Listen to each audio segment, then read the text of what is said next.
टिकटकमा online रहेर पनि अरूलाई कसरी अफलाइन हेराउने आफ्नो साथीहरूलाई आजको यस भिडियोमा जानकारी गराउँछु। भिडियोलाई अन्तिमसम्म हेर्नुहोला र च्यानललाई लाइक र सब्स्क्राइब गरिदिनुहोला भन्ने अनुरोध गर्दैछु। सबैभन्दा पहिलो तपाईँ आफ्नो टिकटक ओपन गर्नुहोस्। म आफ्नो टिकटक ओपन गरेँ।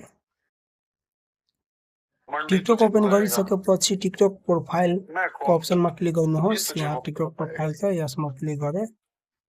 टिकटक प्रोफाइलमा क्लिक गरिसकेपछि टिकटक प्रोफाइलमाथि 3 लाइनको अप्सन छ। यो 3 लाइनको अप्सनमा क्लिक गर्नुहोस्। 3 लाइनको अप्सनमा क्लिक गरिसकेपछि सेटिङ एन्ड प्राइभेसीमा क्लिक गर्नुहोस्। सेटिङ एन्ड प्राइभेसीमा क्लिक गरिसकेपछि यहाँ तल स्क्रोल गरेर आउनुहोस् र यहाँ छ एक्टिभिटी स्टेटस, यसमा क्लिक गर्नुहोस्।